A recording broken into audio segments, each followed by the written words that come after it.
So this topic is regime theory.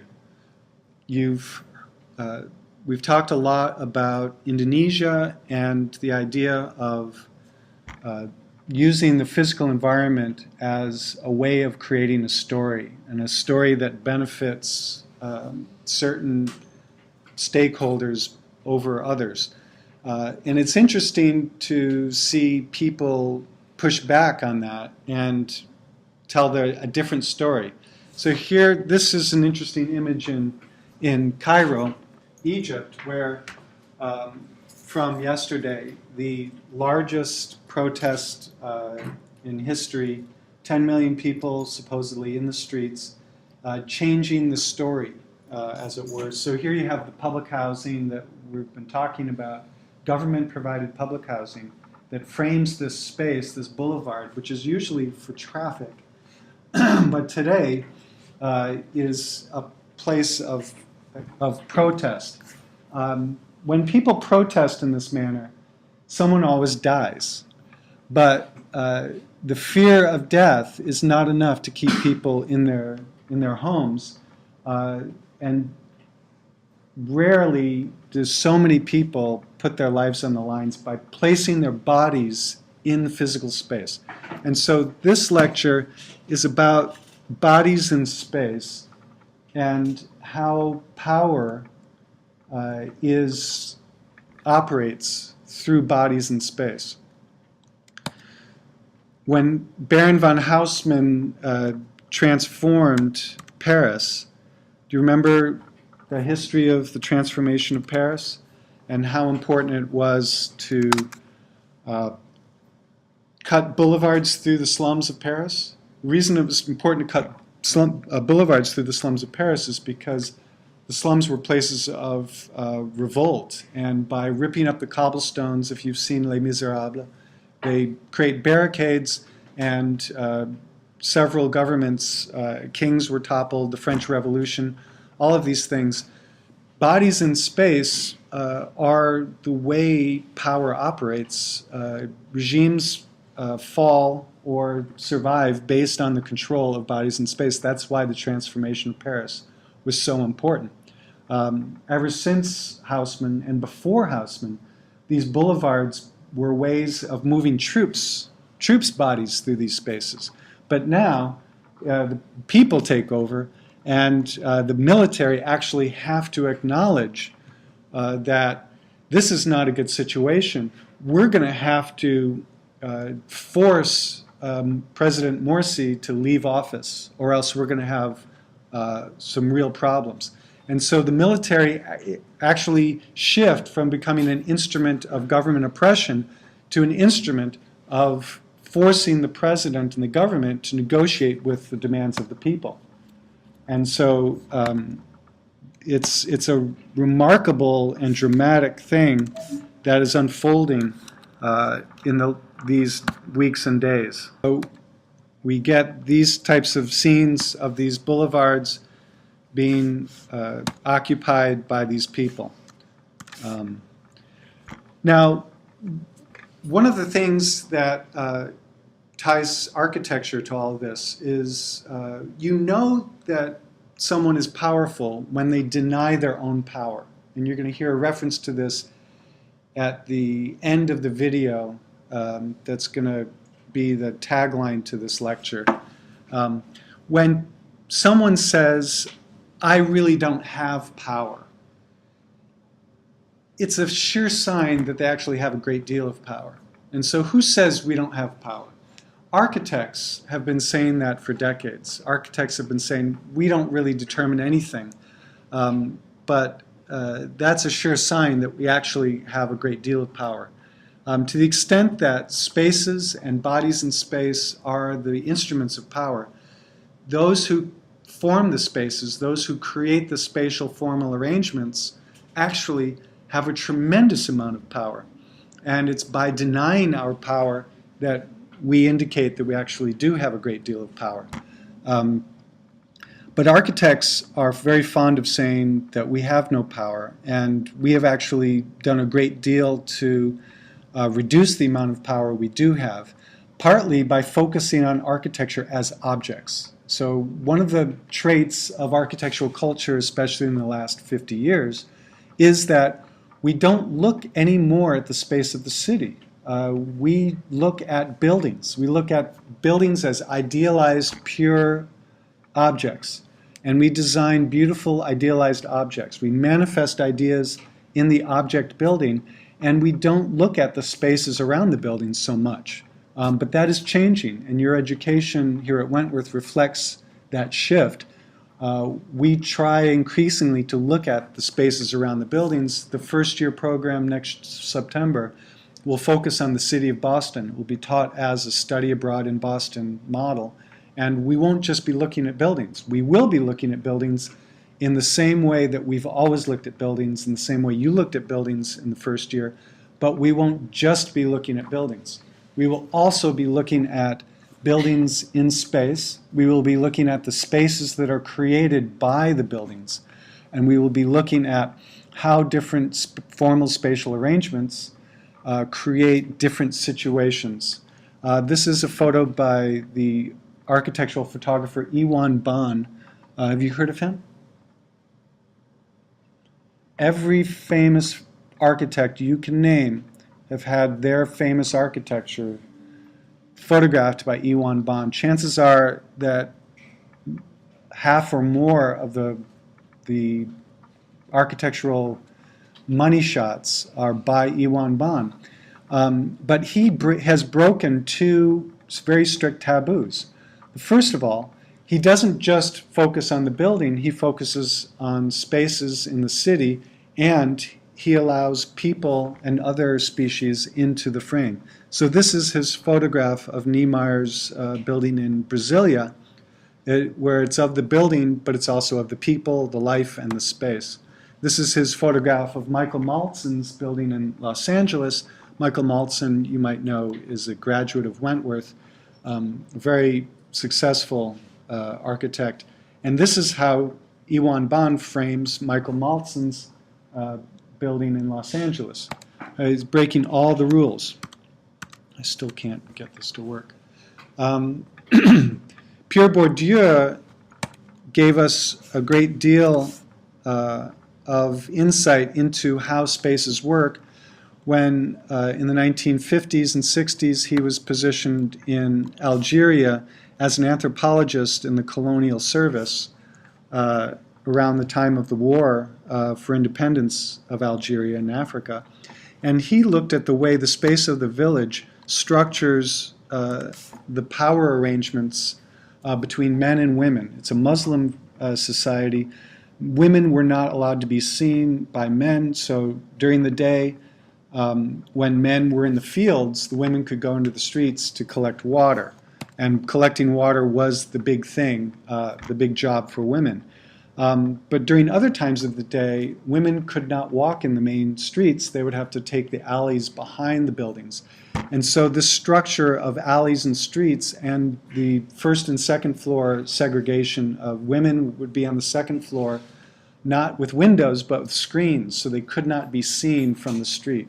And so this very strict Muslim taboo against seeing women transformed the social structure of the village. And as the girls grew to be women, they internalized this formal spatial structure into an understanding that structures their reality and their world, their worldview. And so this relatively simple analysis of the relationship between social values, social structures, and mental structures led Bourdieu to identify an idea that we associate with the word habitus. The habitus is not just the habitat of the physical formal spatial arrangements that we've been talking about in this class. It is also a mental arrangement that is related to the formal spatial arrangement of the world. And so we don't just experience it out there, outside our bodies. We experience it internally. We internalize these structures into who we are and our ideas about the world. It becomes a mental structure, not just a formal spatial structure. And so this identification of the relationship between habitat and habitus, the external formal spatial arrangements and the internal mental structures, is crucial to our understanding of how bodies occupy space. And one of the things I've been looking at in an extension of the kind of analytical exercises that you've all been doing is how do people appear in architectural representations? And is there a way to capture the spatial negotiations between bodies and spaces? And so been looking a lot at time-lapse photographs of Muybridge, nude descending a staircase, of paintings.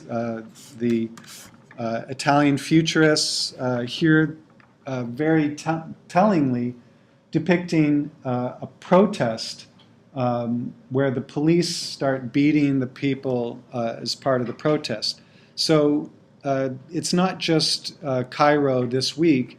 It goes back throughout history that when people want to force political change and a shift in power structures, they put their bodies at risk in space. And when power wants to create order and suppress political movements, they attack people's bodies. Elaine Scarry wrote a book, The Body in Pain, and where she claims that the source of all political power is pain, is the body in pain. And torture, the threat of torture, is the whole point of power. And on the opposite side is language and culture. Language and culture were produced in order to prevent violence, so you can negotiate without succumbing to violent conflict. And the way bodies operate within space, you may have seen this, William White's The Social Life of Public Space. Yeah, it was in the legacy.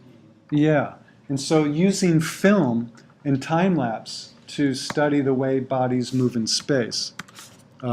Advertising for Nike, all of these things are interesting.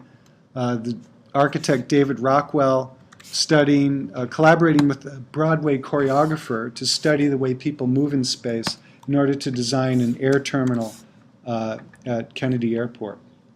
Here, Union Square Park in New York. Here we have Alan Jacobs' famous analysis of comparing between streets with a lot of car traffic and streets with very low car traffic. Streets with high car traffic have a great deal of friction to making social connections between neighbors, whereas streets with low car traffic facilitate connections between neighbors, and so which can be documented by charting and drawing the movement of bodies in space through architectural means. And so photography has become a very important part of one of the techniques for capturing bodies in space, as well as cinematography. This is probably a well-known situation to you all. One body in space turning back an army in China. One of the most famous operations of bodies in space ever. One of the very potent demonstrations of the power of just one body. This guy looks like he's coming home from the grocery store. And here he is dancing the sidestep shuffle with this tank. In the context of state-sponsored violence against the protesters in Tiananmen Square. Tiananmen Square itself, a great example in an Asian city of a vast urban space that was created as a demonstration of national power and pride. And yet it is transformed and turns into, it's flipped on its head and becomes a stage, a platform for protest. And so Tiananmen Square is a very interesting example, a precursor to Tahrir Square of Cairo, showing how space can work two ways.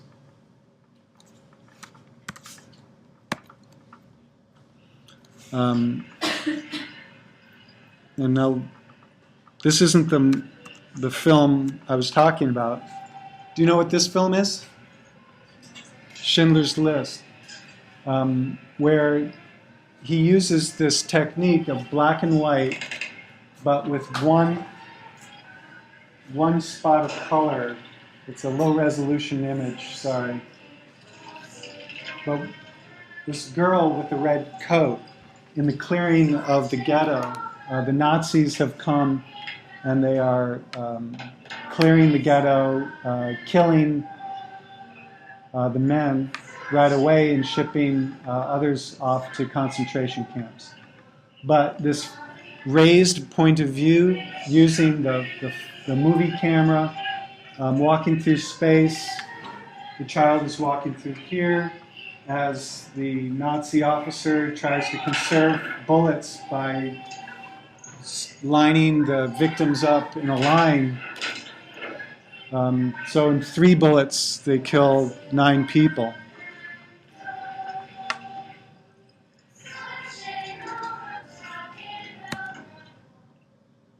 And this becomes the icon of the movie showing up in the movie poster, the girl with the red coat. But the use of this architecturally, I mean, it used to be that you couldn't put people in your architectural drawings. But now we do put people in our architectural drawings. And why is that? What does that do? What is the difference between architectural drawings with people and architectural drawings without people? And that's very closely related to what we're doing in this class, figuring out space in terms of how it frames the motions of people and what is the story of these people in these spaces, and how does the formal spatial arrangement change their situation. The photographer Martin Romers has gotten a grant, and he is using that grant to travel the world and take these types of photographs. If anyone can figure out how he does this, I would be forever in your debt, because I've been trying to do this. I think he might use video, actually. But what he's doing is he has discovered what we have discovered, that you can get a grasp of the city much better from an elevated point of view. Another thing he's discovered is that it's not so much the buildings as it is the space. And it's not so much the space as it is the people and the vehicles, the people, the bodies moving through that space which animate it and that makes it what it is. And so and the third thing that he's discovered, that we have discovered, is that Asian cities are the most interesting place to pursue these topics. And so in a series of photographs, these are not simply time-lapse photographs. If they were just time-lapse, the human figures would be all but invisible because I think, at least I'm having trouble replicating this technique, these results. But it's also capturing the competition between human bodies unmotorized and human bodies motorized very dramatically in the way we actually experience spaces. When we take a still photo of the same space, it will look mostly empty. But when we experience it, we understand that crossing the curb without looking both ways is a quick route to the morgue. And so this type of photography actually captures that experience with greater precision. Always the elevated point of view, always someplace in Asia. This one's in India. This one is close to where Alicia was found an image. I think it's Calcutta.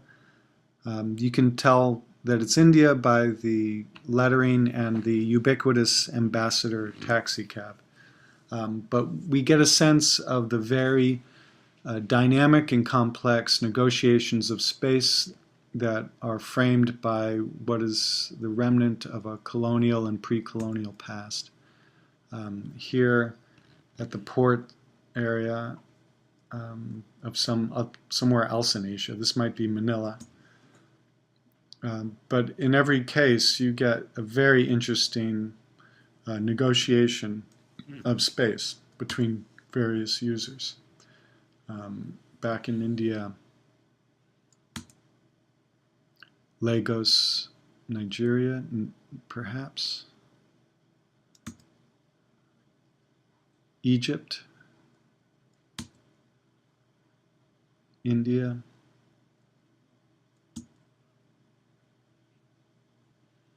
and even trains coming into play. Here's some students from previous semesters. I think this is last summer. Familiar scene not far from here on Huntington Avenue.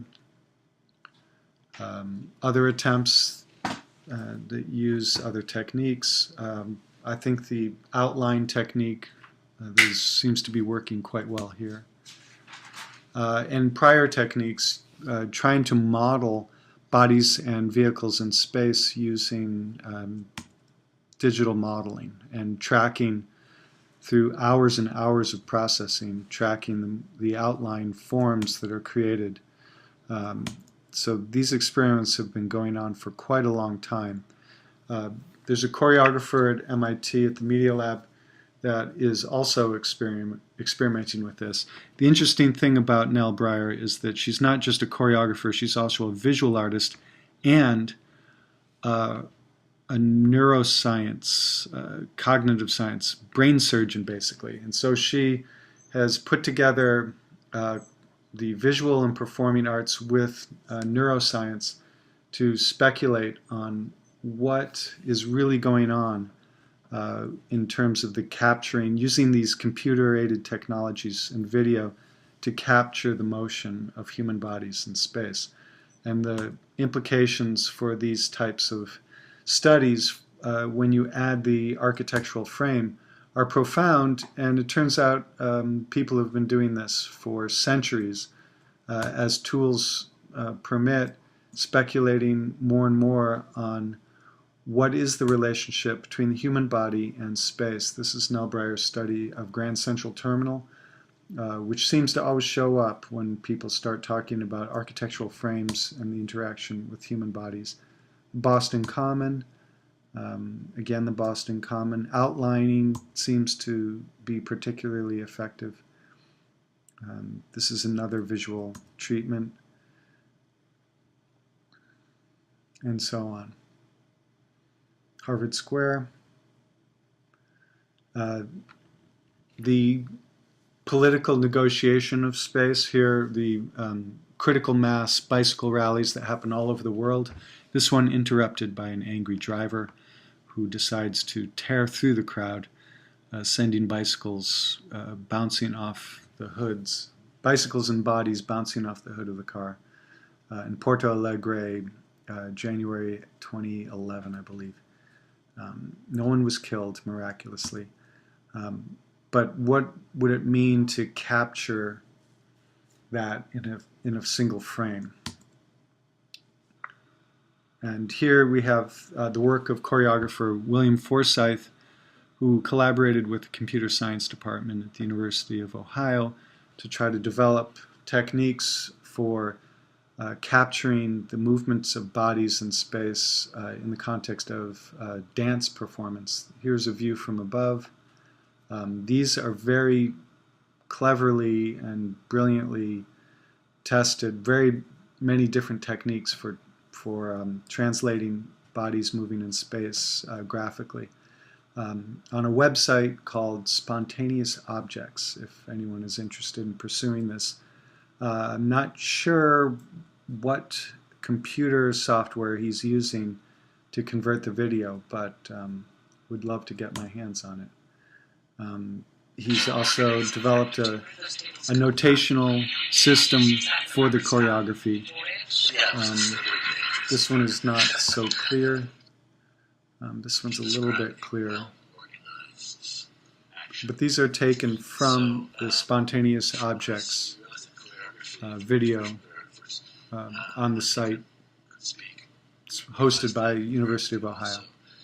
And you can see the cursor moving across this complex notational system. There's something fundamentally architectural about all of this, not just in terms of bodies moving in space, but also the notational systems of translating architectural spatial experience into some other abstract diagram that captures some of what's going on. And there's a voiceover dialogue of William Forsythe and others that really start to get at some profoundly architectural issues. And these are just some of the results. Again, students testing the possibilities for some of this. And in a way, this is a direct extension of the work we've been doing this semester in terms of trying to capture the interactions between human bodies and architectural settings. Again, the strobe light effect seems to be more effective than many of the other things. Now, back to where we started, we've studied all semester the development of public spaces in order to tell specific stories by the people behind them, either the political government, the big business collaborations with government in the terms of the mega project, colonial powers, projects of national identity construction, the architects themselves having an agenda. So all of these things come into play in the design of these spaces. Now, there's, as we discussed in reference to Nelson Goodman's writing in his work, you will recall the 4 ways that buildings mean. One of them being they are the result, what they mean ends up being the result of the historic events that occur in the spaces and within the buildings themselves. So the World Trade Center has come to mean something very different from what it was originally supposed to mean. And so similarly, the protests in Cairo are very much about the transformation of space. From Washington, D.C., he's intellectual. And have it become something else. And so this ability to commandeer space, create events, stage events, in order to change what the spaces mean, in order to construct meaning, we see that very powerfully in Tiananmen Square, Tahrir Square in Cairo, Gezi Park in Istanbul, in recent events. Now, the larger project of controlling the story is something that Noam Chomsky has contributed profoundly to, beyond his work as a linguist revolutionizing the several disciplines through his path-breaking work. He is also one of the most articulate and outspoken critics of abuses of power globally, including the abuses of power of the United States. And it just so happens that some of his most profoundly successful work has been looking at cases in Asia, specifically the comparison of East Timor. Has anyone heard of East Timor? That's what I thought. And comparing East Timor with Cambodia. Has anyone heard of Cambodia? The movie The Killing Fields is perhaps the most famous depiction of the widespread genocide in Cambodia in the late 1970s. But Noam Chomsky demonstrates the operation of power through the controlling of what stories are told and how they are told. And so I end this lecture with excerpts from the 1992 film Manufacturing Consent that compares these two histories, the way the histories are told, and the way power operates to emphasize some stories over others and to control the way stories are told. And the key thing to look at here is that there really is no back room. There is no conspiracy in the sense of a bunch of old white men getting together in a back room or on the golf course and deciding to deliberately distort the story that is told to the world. It's not like that. That's completely unnecessary. There is a widespread understanding. It goes without saying that this is the way we're going to tell the story. And he gets one of the central editors of the New York Times in as much to proclaim this, that there is no conspiracy, this is just what we do, as if to defend the whole process. These are nice people, they are well-intentioned. If it wasn't them doing it, it would be us. And so it's very interesting to look at these forces that go without saying. Just as Pierre Bourdieu identified architectural spatial arrangements that create structures that are not just formal spatial structures, but they induce mental structures. It's a similar, very resonant idea that Chomsky is working with. And so I will just simply let this be the rest of the From Washington, D.C., he's intellectual, lecture. author, and linguist, Professor Noam Chomsky. Manufacturing Consent. What is that title meant to describe? Well, the title is actually borrowed from a book by Walter Lippmann, written back around 1921, in which he described what he called the manufacture of consent as a revolution in the practice of democracy. What it amounts to is a technique of control. And he said this was useful and necessary because the common interests, the general concerns of all people, elude the public. The public just isn't up to dealing with them, and they have to be the domain of what he called a specialized class. Notice that that's the opposite of the standard view about democracy. There's a version of this expressed by the highly respected moralist and theologian Reinhold Niebuhr, who was very influential on contemporary policymakers. His view was that rationality belongs to the cool observer, but because of the stupidity of the average man, he follows not reason but faith. And this naive faith requires necessary illusion and emotionally potent oversimplifications, which are provided by the myth maker to keep the ordinary person on course.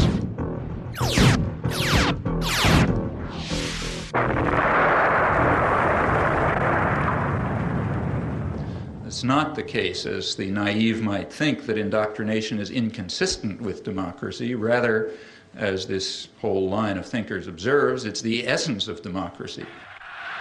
The point is that in a military state or a feudal state or what we would nowadays call a totalitarian state, it doesn't much matter what people think because you've got a bludgeon over their head and you can control what they do. But when the state loses the bludgeon, when you can't control people by force, and when the voice of the people can be heard, you have this problem. It may make people so curious and so arrogant that they don't have the humility to submit to a civil rule, and therefore you have to control what people think. And the standard way to do this is the resort to what in more honest days used to be called propaganda, manufacture of consent, creation of necessary illusions, various ways of either marginalizing the general public or reducing them to apathy in some fashion. You write in Manufacturing Consent that it's the primary function of the mass media in the United States to mobilize public support for the special interests that dominate the government and the private sector. What are those interests? Well, if you want to understand the way any society works, ours or any other, the first place to look is who is in a position to make the decisions that determine the way the society functions. Societies differ, but in ours, the major decisions over what happens in the society, decisions over investment and production and distribution and so on, are in the hands of a relatively concentrated network of major corporations and conglomerates and investment firms and so on. They are also the ones who staff the major executive positions in the government, and they're the ones who own the media, and they're the ones who have to be in a position to make the decisions. They have an overwhelmingly dominant role in the way life happens, what's done in the society. Within the economic system, by law and in principle, they dominate. The control over resources and the need to satisfy their interests imposes very sharp constraints on the political system and the ideological system. When we talk about manufacturing of consent, whose consent is being manufactured? We can, to start with, there are two different groups. We can get into more detail, but at the first level of approximation, there's two targets for propaganda. One is what's sometimes called the political class.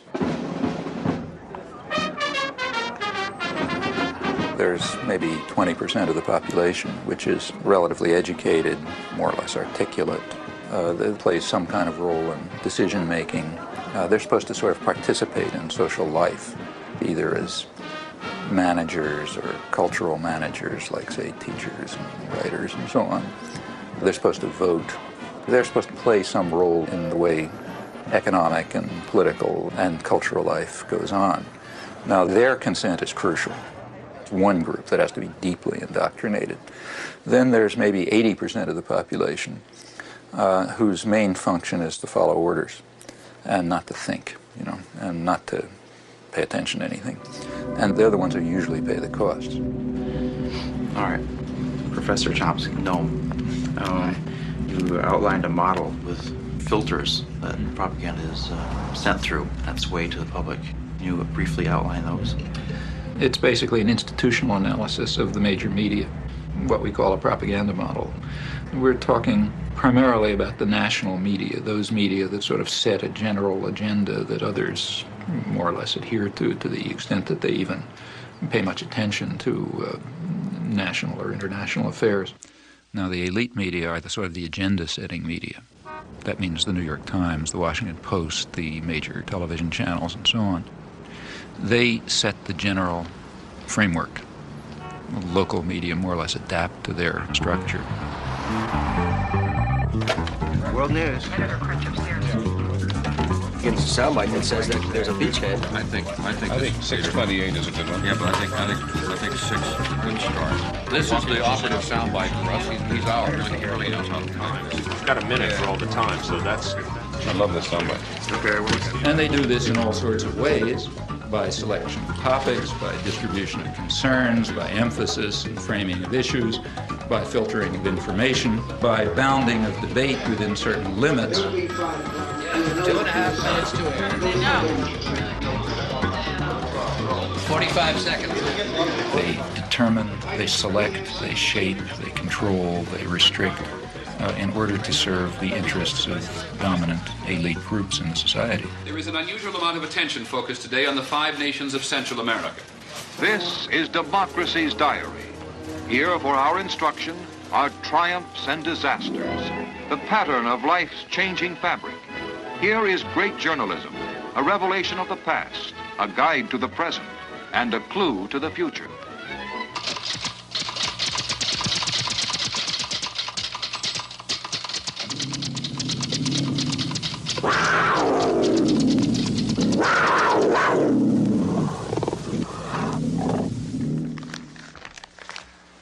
The New York Times is certainly the most important newspaper in the United States, and one could argue the most important newspaper in the world. The New York Times plays an enormous role in shaping the perception of the current world on the part of the politically active, educated classes. Also, the New York Times has a special role, and I believe its editors probably feel that they bear a heavy burden in the sense that the New York Times creates history. What happened years ago may have a bearing on what happens tomorrow. Millions of clippings are preserved in the Times library, all indexed for instant use, a priceless archive of events and the men who make them. That is, history is what appears in the New York Times archives. The place where people will go to find out what happened is the New York Times. Therefore, it's extremely important, if history is going to be shaped in an appropriate way, that certain things appear, certain things not appear, certain questions be asked, other questions be ignored, and that issues be framed in a particular fashion. Now, in whose interests is the history being so shaped? Well, I think that's not very difficult to answer. People don't want a war unless you have to have one, and they would have known that you don't have to have one.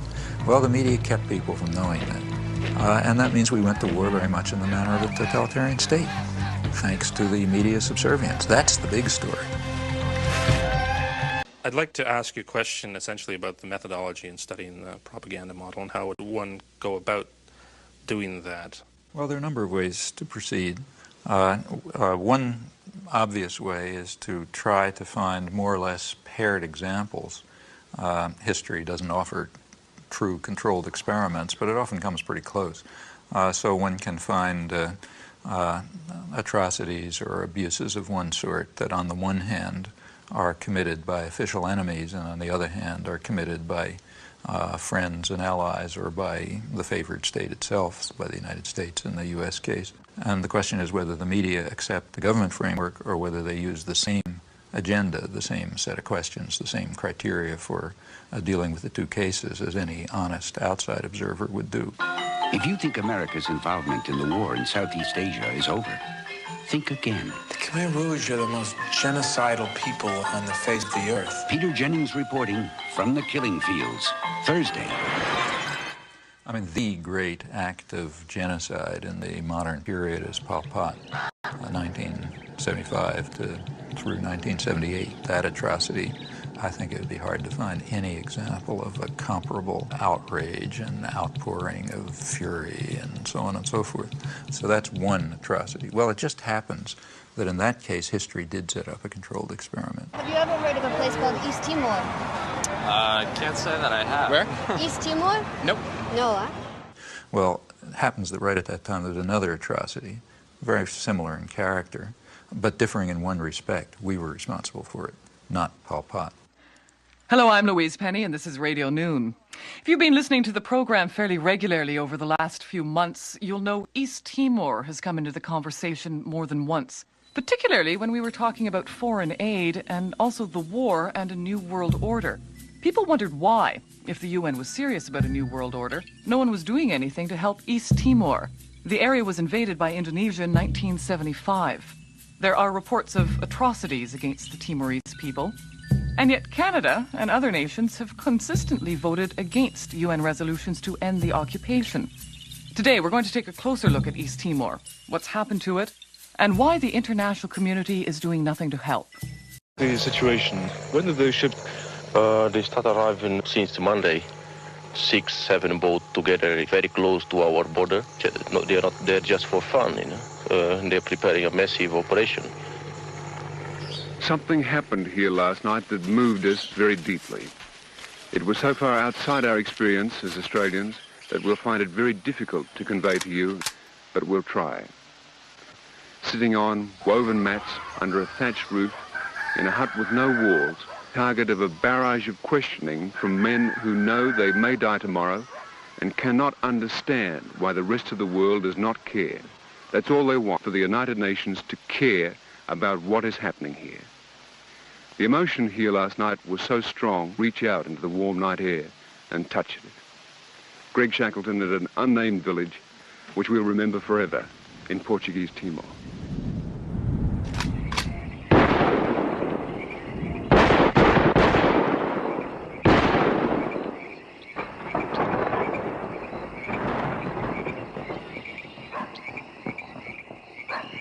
Ford and Kissinger visited Jakarta, I think it was December 5th, We know that they had requested that Indonesia delay the invasion until after they left because it would be too embarrassing. And within hours, I think, after they left, the invasion took place on December 7th. This Council must consider Indonesian aggression against East Timor as the main issue of the discussion. When the Indonesians invaded, the UN reacted as it always does, calling for sanctions and condemnation and so on.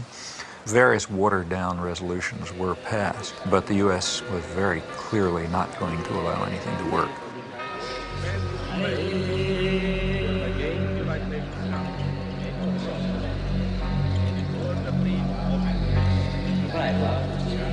It wasn't that nobody had ever heard of East Timor. Crucial to remember that there was plenty of coverage in the New York Times and elsewhere before the invasion.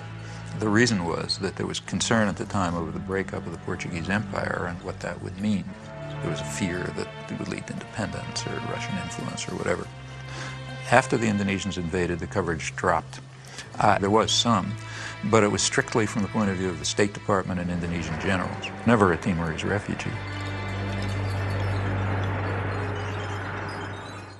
As the atrocities reached their maximum peak in 1978, when it really was becoming genocidal, coverage dropped to zero in the United States and Canada. The two countries I've looked at closely literally dropped to zero.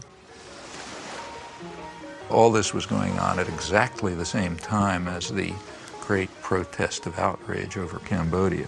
The level of atrocities was comparable. In relative terms, it was probably considerably higher in Timor. Early 70s Cambodia, Timor are two very closely paired examples. Well, the media response was quite dramatic.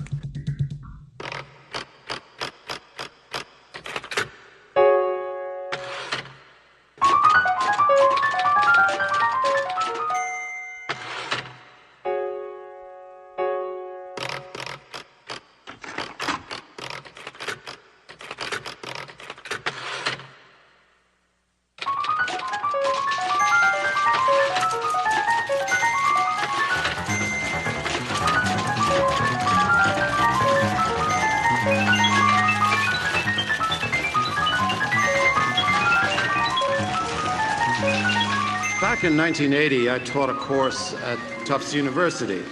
Well, Chomsky came around to this class. He made a very powerful case that the press underplayed the fact that the Indonesian government annexed this former Portuguese colony in 1975. And that if you compare it, for example, with Cambodia, where there was acreage of things, that this was a communist atrocity, whereas the other was not a communist atrocity. If one takes literally the various theories that Professor Chomsky puts out, one would feel that there is a tacit conspiracy between the establishment press and the government in Washington to focus on certain things and ignore certain things, so that if we broke the rules, that we would instantly get a reaction, a sharp reaction from the overlords in Washington, who would say, hey, what are you doing speaking up on East Timor? We're trying to keep that quiet. We didn't hear a thing.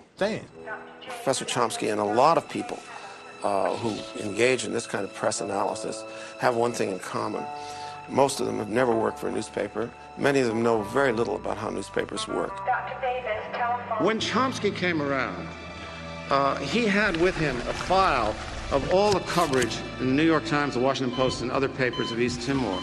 And he would go to the meticulous degree that if, for example, the London Times had a piece on East Timor, and then it appeared in the New York Times, that if a paragraph was cut out, he'd compare and he'd say, look, this key paragraph right near the end, which is really what tells the whole story, was left out of the New York Times version of the London Times thing.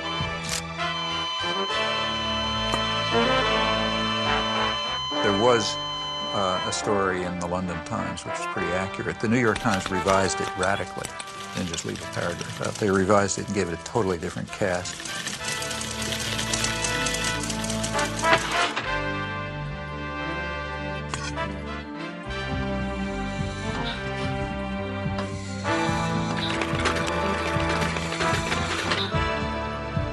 It was then picked up by Newsweek, giving it the New York Times cast. It ended up being a whitewash, whereas the original was an atrocity story. So I said to Chomsky at the time, I said, well, it may be that you're misinterpreting ignorance, haste, deadline pressure, etc., for some kind of determined effort to suppress an element of the story. He said, well, if it happened once or twice or 3 times, I might agree with you. But if it happens a dozen times, Mr. Meyer, I think there's something else at work. And it's not a matter of happening 1 time, 2 times, 5 times, 100 times. It happened all the time. I said, Professor Chomsky, having been in this business, it happens a dozen times. These are very imperfect institutions. When they did give coverage, it was from the point of view of, it was a whitewash of the United States. Now, you know, that's not an error. That's systematic, consistent behavior, in this case, without even any exception. This is a much more subtle process than you get in the kind of the sledgehammer rhetoric of the people that make a to B equation between what the government does, what people think, and what newspapers say. That sometimes what the Times does can make an enormous difference. At other times, it has no influence whatsoever. So we note here that we have the editor of the New York Times emphasizing how sometimes they have influence, but often they do not. And it rings hollow in that, as Chomsky points out and the documentary filmmakers point out, that the New York Times is the newspaper of record. It is responsible for creating an archive by which historians later compose the historical record or interpret the historical record. Similarly, architects are often fond of saying that we have no influence whatsoever, we're just doing our jobs. It's a neutral act, we are professionals, we can only do what our clients tell us to do. All of these are different versions of the same story of pointing out that there is no power here, and what we are doing is simply a neutral, professional act of doing our jobs, of providing services. It is not a political act, but as soon as you see signs that we should be taking something for granted, that's where our scrutiny, that's where our attention needs to go. It's just space. It's a neutral container.